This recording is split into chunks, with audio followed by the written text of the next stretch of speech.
Good afternoon, everybody. Today I'll talk about some work that I did a few years ago. This is based on a project that we had. The project was funded by Accelera Solutions. And this project was done by myself and my co-PIs, Professor Pawan Goyal and Professor Jayanto Mukhopadhyay at IIT Kharagpur. And there were a group of students, most notable of them were Ashim Gupta, Ishani Mondal, Shukorna Purokaisto, and Shinjoni Gupta. Now, the title of this talk is Literature Mining for Drug Repurposing. So I must start with a disclaimer that we did not do any drug repurposing, but we worked on several text mining and other machine learning tasks that can contribute towards the task of drug repurposing. Now, so I'll just tell you, many of you may know, some basic definition of what is drug repurposing. So drug repurposing means that if you have some existing drugs and you want to see that, if you have a new disease which you want to treat, you want to see if any of the existing drugs is going to be useful for that. Now, in general, I'm told that drug discovery is a very expensive process, both in terms of time and in terms of money, because it requires lots of extensive trials. And many of those drugs which are taken as candidates, they may not succeed. So because of this, when people want to test a drug for repurposing purposes, they want to use different sources of knowledge to understand whether a drug may be a good candidate so that it can go for the next phases of trials. And typically, drug repurposing is therefore used to expedite the drug approval process, because the drug which is existing has already been subject to certain safety audits, etc. And you only have to do certain phases for the trial to see whether it fits for the disease. And to reduce drug development cost and focus for rare diseases. For rare diseases, usually one cannot invest a lot of money to come up with completely new drugs. And for new diseases, where you want an immediate solution. For example, when COVID-19 came, there was a lot of interest in drug repurposing because you did not have time to come up with completely new drugs. So people focused on seeing whether any of the existing drugs could be used. Now, if you want to look at a complex process such as drug repurposing, and you want to identify good candidates, you will like to use all the different sources of information that you have. For example, there are different biological databases and there's a lot of biological information. But information alone is not enough, because you have lots of information, you want to get some knowledge out of the information, extract some knowledge out of this. So there must be some good curation and knowledge management strategy. Then there are other sources of information of which I don't know much. There are structural molecular data. There's expression data for understanding cellular response to drugs, population and clinical data, and so on. What our focus on was trying to use text information for predicting drug interactions. Now, these are the different stages that in our project we went through. First was collecting different resources which were useful, identifying entities, finding co-referring entities and linking them, normalizing to different dictionaries, extraction of relations, creating of knowledge graph, and working on inference algorithms. On each of these, we did some work. Now, this is not so useful, but these were just to say that some of the resources that we used for these various tasks, collected from various sources. Now, we come to the different individual tasks that we looked at. And since this project is a little old, it's not that we use the latest, what we talked about in the morning and the current methods that people use. So these methods are a little bit dated. So named entity, as we discussed in the morning, is the identification of names of entities of interest in text and classifying them to the entity type. For example, when we looked at drug repurposing, we are told that these three entities are very important. Drugs work on diseases through targets. So drugs, targets, that is proteins or genes, and diseases, these are the three types of entities which are of major interest for this task. Now, we want to take, we primarily did the work on PubMed abstracts. So if you look at a research article or any article, we want to identify the entities of these three types and classify them as belonging to these types. And while working on named entity recognition, we, at that time, so this was a paper which we published in 2019, we made use of contextualized biomedical NER. Of course, nowadays with these transformer models, there are more advances to this. But at this time, we used a model called ELMO, which was a bidirectional contextual model based on bidirectional LSTM. So we used that. And using this contextualized NER and subwords, we were able to improve the state of the art on drugs by 3 points. So this was the work I did. I did not go into the details. Basically, we have a bidirectional LSTM, and we used different features and improved on those state of the art for the drug entity. The other task which we worked on was co-reference resolution. So co-reference is the task of finding all the expressions that refer to the same entity in the text. And it deals with both pronoun phrases as well as noun phrases. For example, here we see interleukin 2 or IL-2 referred to in the beginning. Sure, this is working. And this IL-2 and this IL-2, these three entity mentions refer to the same entity. And then we have this, in the blue, we have the transactivating factors that these transactivating factors. So these three expressions and pronomial expressions, they refer to the same entity. So this is the task of co-reference resolution. So while working on this, we found that the general domain co-reference resolvers, for example, I say that my name can be written as, I can be referred to as Sudeshna Sarkar, Sudeshna, or Professor Sarkar, or SS, or she, right? So you want to find out that they all refer to the same entities. But the general domain co-reference resolvers did not perform well on this biomedical corpus. And in the biomedical domain, the co-reference resolvers were mostly based on handcrafted. And the problem with handcrafted rules is that they are not generalizable and very difficult to use a lot of rules, and they cannot be easily ported to new domains. So we relied on using machine learning based features for co-reference, and we achieved better results than both the general domain solvers as well as these rule-based methods.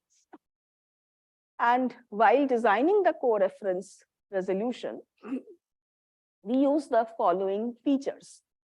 We use domain-specific hypernymy features. So what is hypernymy?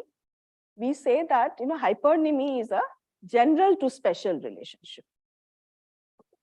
So we looked at specific hypernymy feature. We used a protein component obtained using the Genia tagger, and the rules were converted into machine learning features to have a robust system. So these are some of the features that we used. Whether two strings overlap. So we're taking two different entities. We find all the entities like noun phrases, pronoun phrases in the text. And we check for every pair whether they are candidates of co-reference. So for this, we look at features like string overlap, head overlap, that is head word of the string, how much overlap it has. Mention type. So we have 8 types of mentions. Then sentence distance, how far the sentences are. We only considered entities in sentences which were at most 2 distance apart. What distance, semantic coercion, is hypernym, is protein, number agreement, singular plural agreement. So like this, we identified these features, and based on that, we developed a simple machine learning based system using support vector machine, which was able to do better than the state-of-the-art biomedical co-reference resolution system. So Reconcile and BioScores were the most prominent co-reference systems, and we did a little better than them. If you look at the F1 score on mention detection and mention link. Mention detection is trying to find the entities, and mention linking is the actual co-reference. So we see that we do slightly better than BioScores. Not a huge lot, but the main, main advantage of our system was it was portable, because it did not, unlike BioScores, it was not based on rules, which was that there in the specific domain.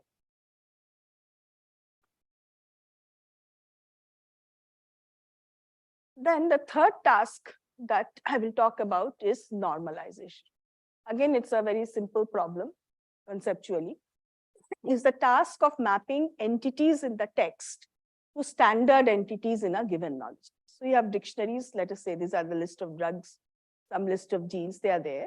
And we want to link the entities. In co-reference, we link one mention of the entity to another mention of the entity. In normalization, we map it to a entity, to a particular entry in the knowledge base. For example, suppose in this case, we have melanon transferrin, and we will map it to knowledge base entry 4241, which has synonyms such as this. It's written in the knowledge base, and we want to map. So if you have factor tumor necrosis, factor irreducible protein, etc., we'll map to knowledge base entry 7130, having synonyms like tumor necrosis, factor irreducible protein. Again, we found that in the biomedical domain, normalization is extremely important, and there have been a lot of work, but prior methods mostly used handcrafted features to map entities to knowledge base. We explored using machine learning based features, which were based on the morphological, when we look at the entry in the knowledge base, and we look at the entry that is our candidate entry, we look at the morphological similarity, semantic similarity in a way so that the same algorithm can be used for different domains.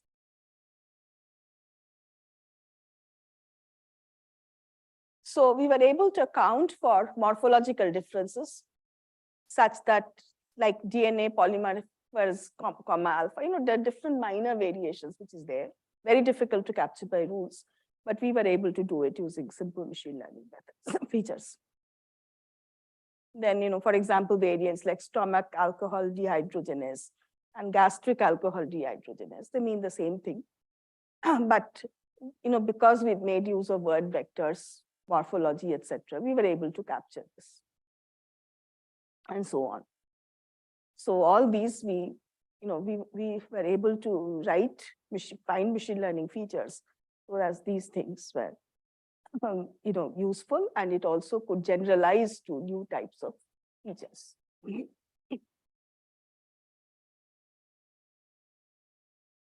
So this is overview of a system. We identify the entities, and then we try to find out what are the candidate entries in the knowledge base, and we try to find out which one it matches best with. So our system had these phases. The first phase was candidate generations. So once we get the mention, we use simple metric like Jacquard overlap and cosine similarity to find the possible entries in the knowledge base. And then we use candidate ranking to rank the candidates. For ranking of the candidates, we used a parameter shared Siamese network and triplet network. The triplet network worked quite well. So this is an overview of the system. We have an entity, and we have two different entries to which it can map to. And we want to find out which one it is more likely to match to. So this is a ranking problem. So based on this triplet. So we have a mention G, and we have, while constructing the training set, we have a positive candidate GP and a negative candidate GN. So G, GP, and GN in our triplet network, they form a triple. Out of a GP is to be ranked higher than GN. And for this is the neural network that we formulate, where the loss function is taken as maximum of distance with the positive minus distance with the negative plus alpha and 0. So this P is distance between G and GP, and this N is distance between G and GN. And the distance is based on, we use a convolutional neural network on this textual phrase. And these convolutional networks, all these three convolutional networks, they share the same features. And at the last level of the convolutional network, we have some vector, and the distance is taken on this vector.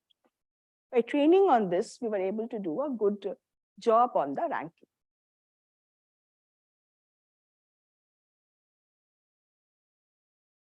So we use the BioBut representation, the contextualized representation. We use the triplet network, we shared max pooling, and then we pre-train BioBut embedding and fine-tune for the task of normalization.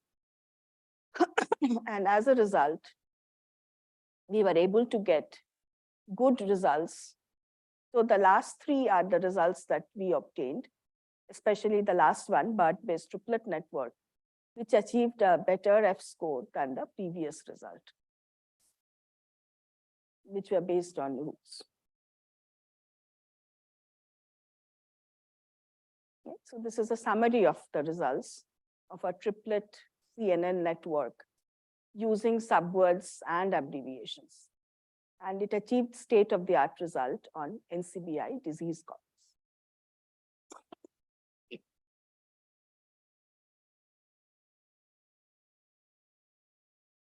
Another task that we worked on was part task on relation extraction. So, given a pair of entities E1 and E2, which occur in the same document, for example, in the same sentence, we want to know whether a relation exists between E1 and E2, that is the binary relation extraction problem. And the labeled relation extraction problem is, we want to find out if a specific type of relation exists between these two entities. Again, we found that general domain relation extractor performs poorly on this corpus. And the state-of-the-art extractors in the biomedical domain are very domain specific. You have to handcraft rules, and they require large amount of training data. So our focus was to see whether we can develop a relation extraction system that can be easily transferred to a new domain. That was the main focus of the research paper. So we focused here on domain adaptation, so which classifies relations in an unlabeled target domain by transferring useful knowledge from one or more related source domain. That is, you have some data in some source domain about relations, and you have a target domain where you do not have data or very little data. We wanted to see whether we can develop a method that could easily transfer to a new domain. And for this, we use the following concepts. One concept is multitask learning. So if you have multiple relation extraction problems on the same or different data sets, so we use multitask learning so that the relation extraction learns simultaneously for these multiple tasks in parallel. The second concept that we used was adversarial training. And that helps to overcome the sampling bias and learn common features promoting generalization. And thirdly, we use contextualized biomedical word encoding, which were there during that time. And based on this, we developed a shared private model for domain adaptation for intra-sentence relation extraction. So we have multiple tasks, and these tasks, they share the same set of parameters. And we tested our method by seeing how it performs with transferring from one domain to another. So for example, a model trained on bioinfer domain, we checked how it performs on AI-med domain, or AI-med to bioinfer, AI-med to DDI. Based on that, we got these results. So we have a single target, single source domain and a single target domain. And we also worked on multiple source domain, a single target domain. And we found that with multiple sources, the results are slightly better. And our model, along with BioBat embedding, outperforms previous systems that do not use contextual embeddings and adversarial. This was one more work. The last work that I will talk about is, is not fully text mining, but it is using different sources to predict drug-drug interactions. So basically, drug-drug interaction is defined as the change in effect of one drug when it is simultaneously taken with another. Now, we collected from different data sources known drug-drug interactions, and based on that, we constructed a network. Now, first of all, from these data sources, we kept 2/3 of the drug-drug interactions known as our training set, and 1/3 we kept aside for testing. So on this 2/3 of the data, we constructed a network. And from this network, we came up with a representation of drugs as a vector. And then we used the network to do DDI prediction as a link prediction problem. What is a link prediction problem? If you have a graph or a network, there are links, there are certain links connecting one node with another node, connecting one drug with another drug. Now, we want to predict. So this is partially, we have the links between the drugs. We want to predict what other drugs should be connected. So that's called the link prediction problem. And we use the link prediction problem to identify drug-drug interactions, and I will describe them. Now, our approach, we are able to model the higher order interactions among drugs because of using this network embedding, and I will describe the network embedding. And in this network embedding, we use different types of embedding. One is based on certain types of random walk on this network. Secondly, we use the chemical structure of the drug from the Miles representation. From this, we learn embedding. We also tried a couple of other things. And we combine these into the embedding of drugs. And then we use graph autoencoder for doing link prediction. And I will describe this. This is the overview of our system. Suppose this is a drug database, drug-drug interaction database, and from which we have this drug target interaction network. So we are doing drug-drug interaction, but we are incorporating information about the target in the network. Actually, that is what actually gives a lot of value to the network. Even though we are only interested in drug-drug links, we make use of information about drug and target. Also drug-drug and drug target. So both types of interaction we use in this network. And then, based on some type of random walk on this network, we use this algorithm called metapath to vec on certain metapaths that we come up with. From that, we learn a representation of the drugs. Secondly, we look at the chemical formula of the drugs written in the Miles format. On this, we use a variational autoencoder to come up with a second representation. We also did a third representation based on the drug description. In the knowledge base, there's a drug name and there's a textual description of the drug. We use the textual description, and on that, we used representation, a vector of this as the third representation. So all these three together perform the best, but the first two were the most useful. So I'm going to talk about in detail R1 and R2. So summarize, we construct a knowledge graph from dictionaries and data sources using drugs as well as targets. Then we learn drug representation in these three different sources and concatenate them to get a representation of drugs.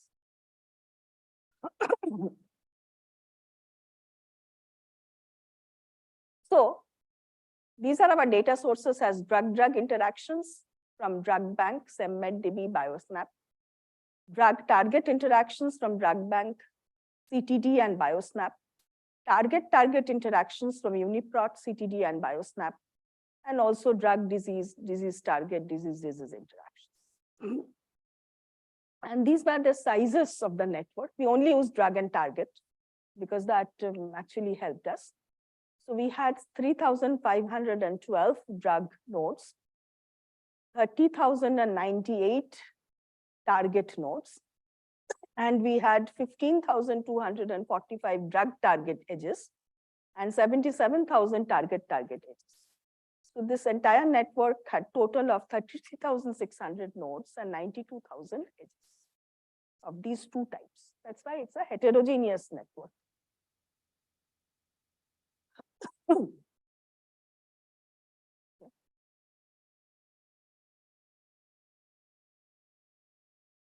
So yeah, so we did it for three different drug banks. Separately we did one for drug bank, one for SEMMED, DB, one for BioSnap.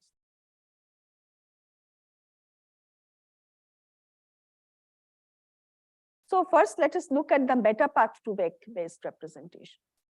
So we identified, these 7 different metapaths.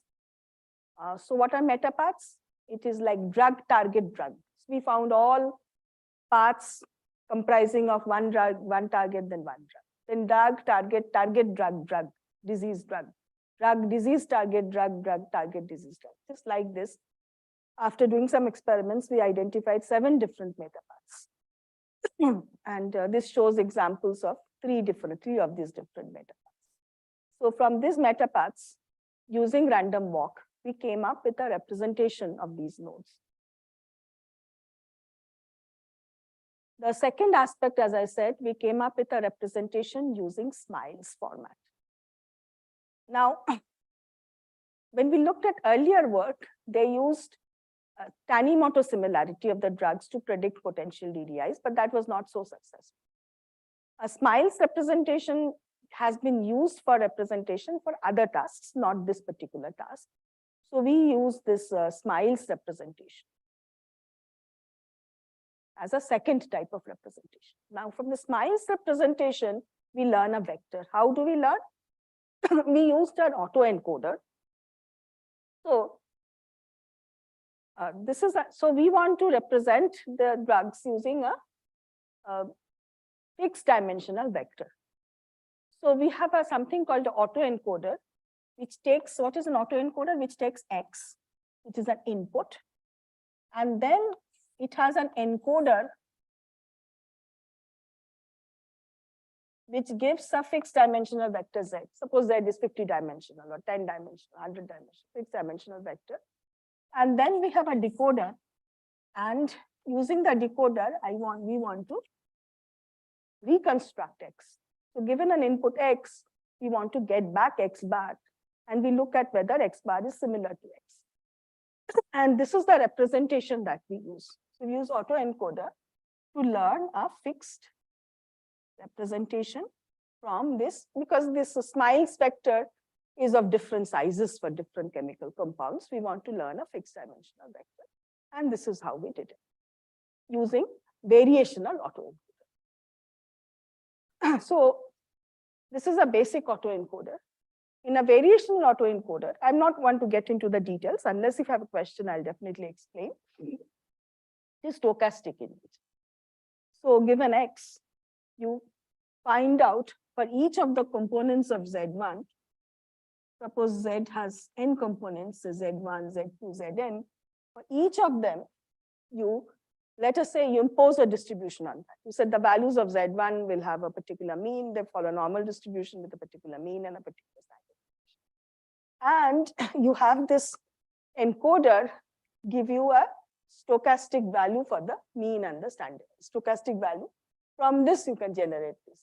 So this is the details. So we used a variational autoencoder to learn this representation. So this is R2. So R1 learned from meta path to VEC, R2 learned from SMILES, we concatenate, and also R3 learned from a representation. These three we concatenate. The next part is, so for every drug, we have learned a representation, which is a concatenation of R1 and R2, or in general R1, R2, R2. So our next task was to see how we can use it for drug, for predicting the links between the drugs, relations between the drugs. For this, again, we used the autoencoder, and we used a graph autoencoder. And what does a graph autoencoder do? It takes some network graph as an input, and it has an encoder. From the encoder, it learns a representation, and then it has a decoder. And from decoder, they try to reconstruct the graph. Okay. So that's a graph autoencoder. Now, you train the graph autoencoder so that it reconstructs the input graph. And then we tested it on this data set. How? We took the actual network, we removed certain edges. We removed, let's say, 1/3 of the edges in this network. And we fed this to the graph autoencoder, and we used it to reconstruct the output. In the reconstructed output, we found that apart from the edges given, some new edges have come. And these new edges are the links that are predicted. Okay. So graph autoencoder is trained to take a correct graph and reconstruct it. And for link prediction, we took a graph with some of the links suppressed, and we tried to predict those links. And that is how we do link prediction in this net.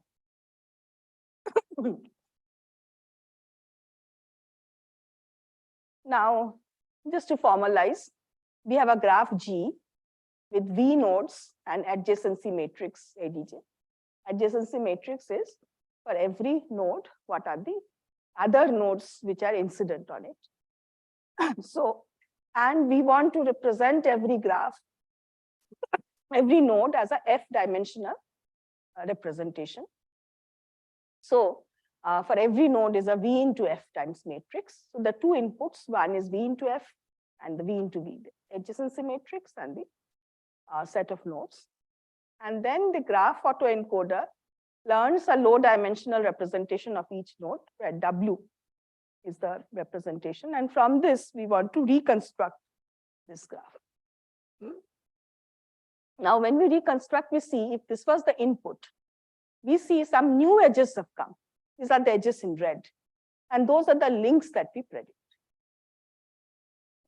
And while running our experiment, we had removed certain links, and we want to see how many of those links we get back, or whether we get back some extra links or not. So as I said, we have done a 2/3, 1/3 training test split on the DDI dataset. And we separately ran experiments on different drug datasets, drug bank and SEB-MedDB. We used 10-fold cross-validation on the dataset. So we ran this experiment 10 times with different 1/3 sets removed. And we also used the biosnap. So on these two datasets, we had a previous work by Castrin et al. And we also used a third dataset to validate our work.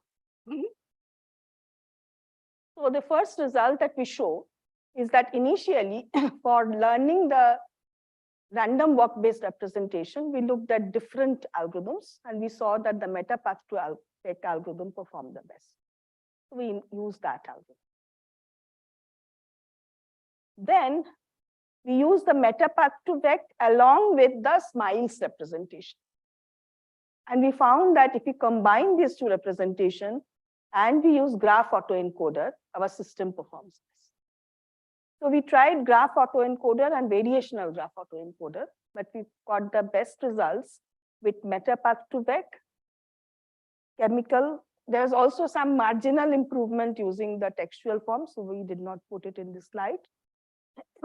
And by using a graph autoencoder, we are able to get good values of area under curve, area under precision recall curve, F1, etc.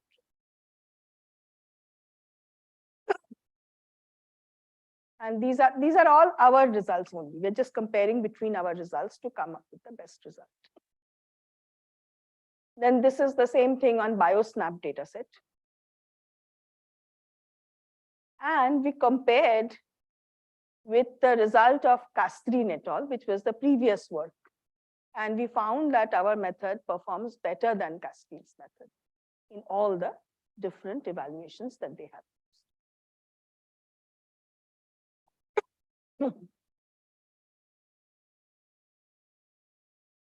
So we can conclude by saying this, using this concatenated representation and using the graph autoencoder, this method achieves the state-of-the-art result on 4 benchmark DDI prediction data sets. And yeah, so that's the end of my talks. I'll take questions.